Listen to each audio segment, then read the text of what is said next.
Guys, এটা হচ্ছে আমার নতুন বাড়িতে লাগানো থাই সলম গাছ, মানে যেটাকে জাম্বুরা বলে, আমরা স্থানীয় ভাষায় এটাকে সলম বলি।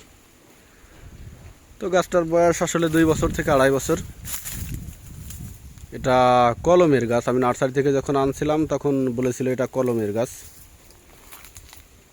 তো এক কথায় এই গাছটার ফলনে আমি অনেক সন্তুষ্ট। মানে যে বছর নার্সারি থেকে এনে লাগিয়েছি, পরের বছর থেকেই ছোটো গাছেই ফলন দেওয়া শুরু করছে। গাছটা এখন যথেষ্ট বড় হয়েছে মাশাল্লাহ।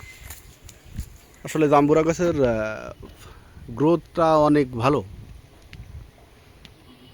কিন্তু যে গত বছর গাইস, আপনারা বিশ্বাস করবেন না যে কী পরিমাণ ফলন হয়েছিল, থুকায় থুকায় ফলন।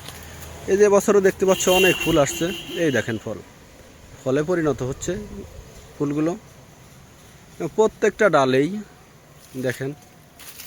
তো গত বছরের তুলনায় এবছর ফুলের সংখ্যা কম, তো ফল খারাপ না ভালোই সেট হচ্ছে, জানি না কী হবে। মানে গত বছর মনে করেন যে আপনার এত পরিমাণ ফল হয়েছিল যে এই গাছটা সম্পূর্ণ মাটির সাথে বাঁকা হয়ে মাটির সাথে মিশে গিয়েছিল। জানি না এবছর কী হবে, তবে যথেষ্ট ফুল আছে। আমি দেখতে পাচ্ছি থোকায় থোকায় ফুল, অনেক ফুল উপরের দিকে বেশি। গত বছর গোড়ার দিকে ফুলটা একটু বেশি ছিল, এবছর গাছটা একটু বড় হয়ে গেছে, গোড়ার দিকে ফুলটা একটু কম, উপর দিকে অনেক বেশি।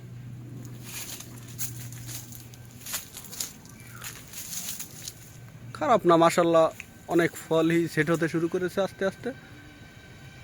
সর্বত্রই ফুল ছড়িয়ে আছে, জানি না কি হবে।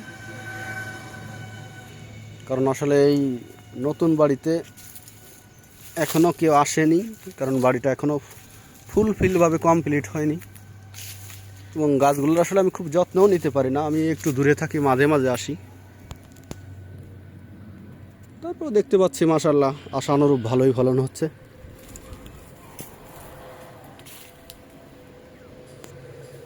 গাইস, আর একটা সমস্যা হচ্ছে এই ফলগুলো, জাম্বুরার এই ফলগুলো একটু বড় হইলে ঝরে পড়ে। তা আপনাদের কারো যদি জানা থাকে যে ফলগুলো না ঝরার কোনো ওষুধ অথবা কোনো মেডিসিন অথবা কোনো টেকনিক, আপনারা অবশ্যই আমাকে কমেন্টে জানাবেন। আমি চেষ্টা করব সেগুলো অ্যাপ্লাই করার জন্য। আসলে এই গাছগুলো সম্পর্কে আমার খুব ভালো একটা অভিজ্ঞতা নেই, শখের বশে এনে লাগিয়েছিলাম, মাশাল্লাহ ভালোই হচ্ছে, যদিও কেয়ারিংটা একটু কম, তারপরেও মাশাল্লাহ আমি সন্তুষ্ট এর ফলনে। আর আসলে জাম্বুরাগুলো অনেক বড় হয়। এখানে কিছু লোকজন আছে, তারা বেশিরভাগই ছিঁড়ে নিয়ে যায়, আমি 2-1টা পাই, কিন্তু তারপর আমার কাছে ভালো লাগে ফল ধরলে, যে ফল ধরলে মানুষে লোকজনে খেতে পারবে। মানুষ আসলে আজ তাজ্জব হয়ে গিয়েছিল গত বছর, যে আশ্চর্য হয়ে গেছিলো যে গত বছর এত পরিমাণ ফলন দেখে।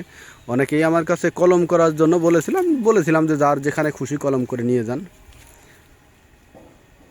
তো যাই হোক, এই যে দেখতেছেন অনেকেই কলম করে নিয়েছে, এই যে মোটামুটি ডালগুলো কলম করে কেটে নিয়ে গেছে, দেখাই আপনাদের। এই যে একটা আরও আছে কয়েকটা। তারপরে মাশাল্লাহ গাছের গঠন খারাপ না, ভালো বলাই চলে। তো যদি কিছু আপনাদের কোনো মতামত থাকে আমাকে বলবেন, আমি সেইভাবে ওষুধ এবং সার প্রয়োগ করব। যদি আপনাদের থাকে আপনারা অবশ্যই আমাকে মতামত দিয়ে জানাবেন প্লিজ। আর পরবর্তীতে কি হয়, কতগুলো ফল থাকে আপনাদেরকে অবশ্যই জানাবো। আজকের মতো বিদায় নিচ্ছি, সে পর্যন্ত সাথেই থাকুন। ধন্যবাদ সবাইকে।